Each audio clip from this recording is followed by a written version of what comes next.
नमस्ते दोस्तों, आप सबका स्वागत है आपके YouTube channel Nifty and stock predictions में। दोस्तों बहुत दिनों के बाद वापस आपके लिए एक वीडियो बना रहा हूँ। इस वीडियो में हम देखने वाले दोस्तों, वीडियो बनाने का जो आज इंटेंशन है, तो यहाँ पे कहीं ना कहीं निफ्टी में रिवर्सल देखने को मिल रहा है और उसी को देखते हुए हमें कुछ स्टॉक्स में एक अच्छा पोटेंशियल रिटर्न्स मिल सकता है।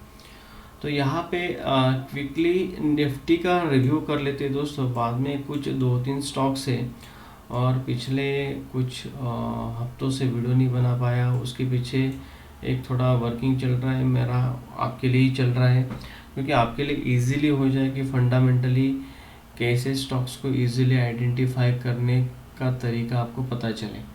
तो दोस्तों यहाँ पे पहली बात तो निफ्टी का देख लेते हैं, निफ्टी का क्या व्यू दिख रहा है। हर एक बोल रहा है कि निफ्टी रिवर्स हो गया, लेकिन दोस्तों चार्ट क्या बता रहा है उसके ऊपर देखेंगे।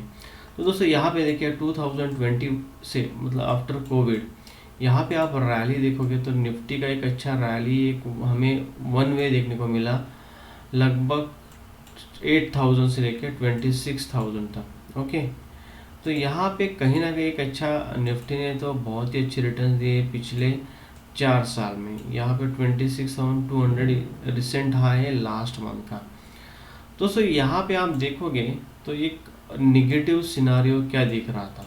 ओके, यहाँ पे पिछले 6-7 महीनों से कोई भी एक बड़ा रेड कैंडल नहीं बन रहा था। ओके, तो यहाँ पे कहीं ना कहीं इन द मंथ ऑफ सितंबर एक बहुत ही इन द मंथ ऑफ अक्टूबर एक अच्छा रेड कैंडल हमें देखने को मिला और क्लोजिंग भी लोअर में इस कैंडल ने किया है और पिछला वाला जो ग्रीन कैंडल था उसके लो को भी काट दिया है।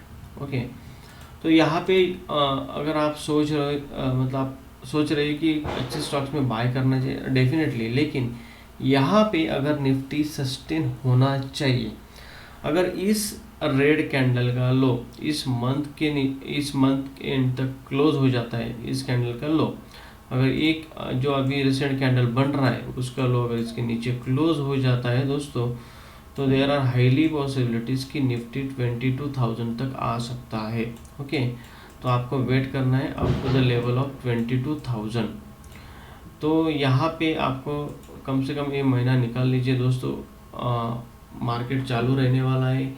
अगर आप मतलब फोमो में बाय करोगे कि हाँ ये स्टॉक चला जाएगा, वो स्टॉक चला जाएगा, तो बाद में क्या हो जाता है, एक हायर लेवल्स पे स्टॉक बाइंग हो जाती है दोस्तों, और वहाँ से रिवर्सल देखने के बाद कहीं ना कहीं एक साइकोलॉजी बन जाती है, यार लॉस में मैं क्यों निकालूं। तो यहाँ पे आपको अगर लेना है तो स्ट्रिक्टली एसएल फॉलो कीजिए, नहीं तो मैं जो आपको स्ट्रैटेजी आज बताने वाला हूँ उस स्ट्रैटेजी को काम करते हुए देखें। तो यहाँ पे आपको वेट करना है इस कैंडल का, इस कैंडल के क्लोजिंग का। अगर पिछले महीने का जो कैंडल का जो लो था मतलब क्लोजिंग 24,200, अगर 24,200 के ऊपर हमें इस मंथ का क्लोजिंग मिल जाता है तो डेफिनेटली दोस्तों यहाँ पे Nifty is not ready to go out down. Okay, Nifty ऊपर ही जाने के मूड में है, समझ में आ जाएगा। वापस 26,000 तक निफ्टी हमें देखने को मिल सकता है और वहाँ से यहाँ पे कंसोलिडेशन देके ऊपर के लेवल्स हमें देखने को मिल सकते हैं।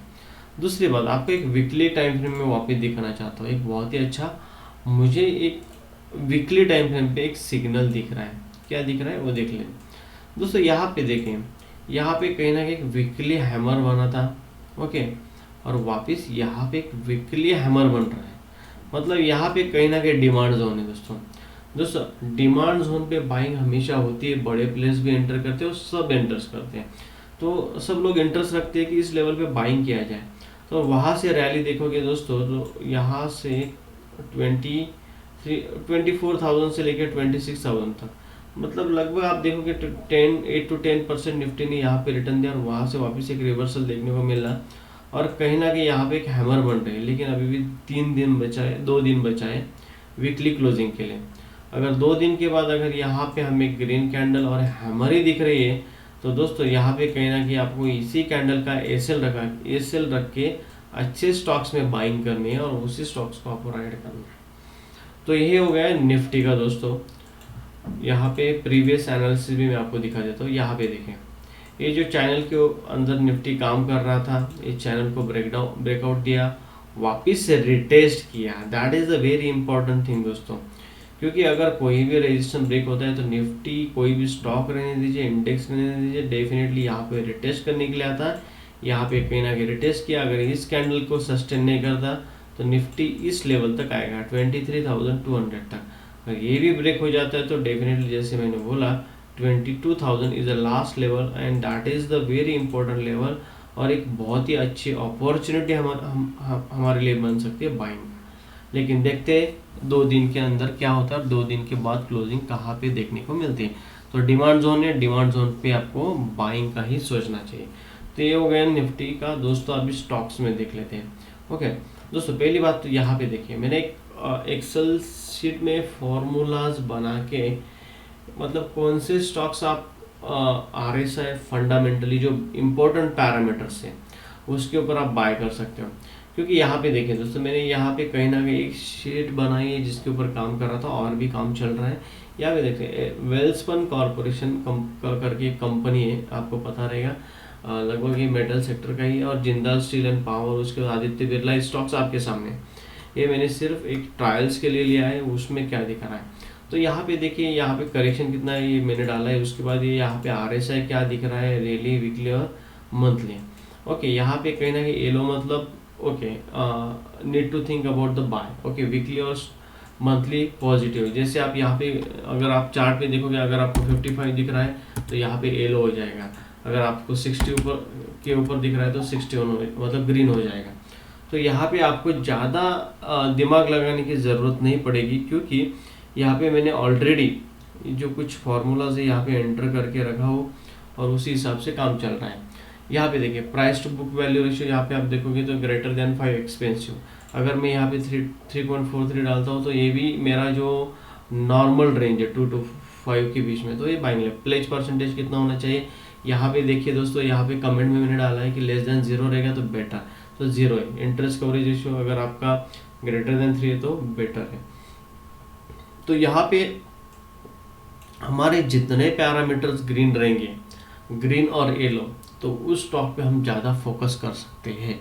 तो उसके बाद यहाँ पे आपको प्राइस एक्शन का, रिटर्न ऑन इक्विटी, ये सब देखना है। और उसके बाद बाय और सेल, आपको यहाँ पे समझ में आ जाएगा कि स्टॉक बाइंग के लिए अच्छा है, लेकिन इसका टाइम पीरियड है दोस्तों 1 साल 1.5 साल।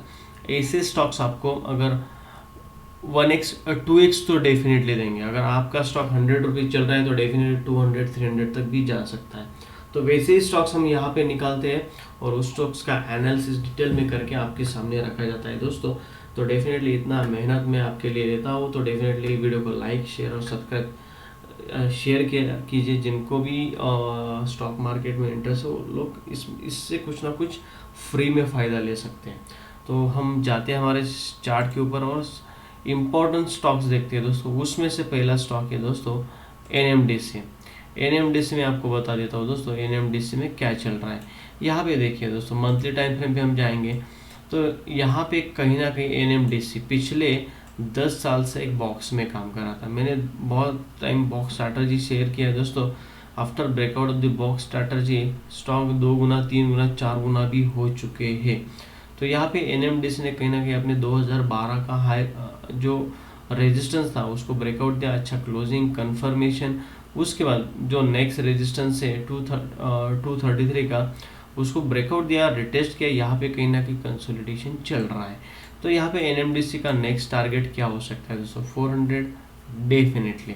लेकिन यहाँ पे अगर मैं वीकली टाइम फ्रेम पे जाऊँगा तो आपको यहाँ पे कहीं ना कहीं एक डिसेंडिंग ट्रायंगल पैटर्न बनते हुए आपको यहाँ पे दिख रहा है। यहाँ पे देखिए, यहाँ पे स्टॉक्स इस लेवल पे आ रहा है और वहाँ से बाउंस बैक होके ऊपर जा रहा है। तो कहीं ना कहीं अभी यहाँ पे स्क्वीज देखने को मिल रहा है प्राइस एक्शन के हिसाब से।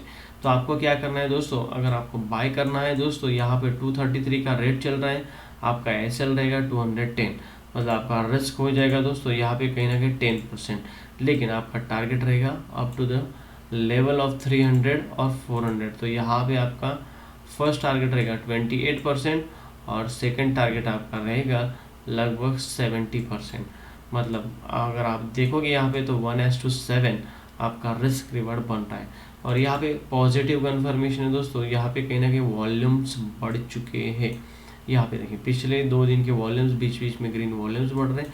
वॉल्यूम्स दोस्तों इतना डजंट मैटर नहीं करता, क्योंकि वॉल्यूम में बाइंग जितना होता है उतना सेलिंग होता है। कोई खरीदने वाला रहता है, कोई बेचने वाला रहता है, लेकिन प्राइस एक्शन के हिसाब से आप देखोगे तो कहीं ना कहीं ये डिमांड जोन बन चुका है। मैं हमेशा बोलता हूँ दोस्तों कि डिमांड जोन आपको कैसे पहचानना है, वापस बताता हूँ। यहाँ पे देखें एक लंबी वीक बनी थी यहाँ पे लगभग इलेक्शन के रिजल्ट्स के आसपास, तो यहाँ पे एक अच्छा वीक बना था। उसके बाद यहाँ पे देखिए हैमर, उसके बाद यहाँ पे हैमर, उसके बाद हैमर, हैमर, और इसी लेवल को यहाँ से रिटर्न हो चुका है एनएमडीसी। तो दोस्तों यहाँ पे अगर आपको बाय करना है तो डेफिनेटली बाय कर सकते हैं, लेकिन आपका लास्ट एसएल रहेगा 210 के नीचे अगर आपको क्लोजिंग मिल जाती है तो निकल जाना है दोस्तों, लेकिन टारगेट 300 और 400 तक आपको रखना है। तो डिसिप्लिन इज़ वेरी इंपॉर्टेंट। अगर डिसिप्लिन के साथ काम करोगे तो गिरते हुए मार्केट में भी अच्छा पैसा बना सकते हो दोस्तों। सेकंड स्टॉक है आपके लिए मैं लेके आया हूँ दोस्तों, जैसे मैंने बोला वेल्सपन कॉर्प लिमिटेड करके। यहाँ पे इस stock is very positive. The reason behind of that is, यहाँ पे आप देखोगे तो 2008 का लगभग 16 साल का कब इसने ब्रेकआउट दिया, ओके ब्रेकआउट दिया, लेकिन हमेशा कंफर्मेशन यहाँ पे ब्रेकआउट नहीं हुआ था। यहाँ पे कहीं ना कहीं ब्रेकआउट हुआ, लेकिन जैसे इस ब्रेकआउट का कंफर्मेशन हमें लगभग आप यहाँ पे देखोगे तो इन द मंथ ऑफ जुलाई यहाँ पे क्लोजिंग हुई 640 के आसपास। तो यहाँ पे स्टॉक ने कहीं ना कहीं कंफर्मेशन दिया कि हाँ भाई यहाँ से मैं अभी ऊपर जाने के मोड में हूँ। यहाँ पे एक अच्छी हैमर बनी, तो डेफिनेटली स्टॉक अभी भी यहाँ से कम कितना % रिटर्न दे सकता है वो देख लेते हैं। तो यहाँ से अगर आपको बाइंग करना है स्टॉक तो यहाँ से 78% था, लेकिन स्टॉक ऊपर है तो यहाँ से 36% आपको रिटर्न यहाँ पे फिर भी मिल सकता है 36%। तो उसी हिसाब से आपको रिस्क यहाँ पे आपका होगा कितना रिस्क। अगर आप इस लेवल से बाय करते हो, एक सेकंड यहाँ से मैं आपको लॉन्ग पोजीशन का ड्रॉ करके देता हूँ।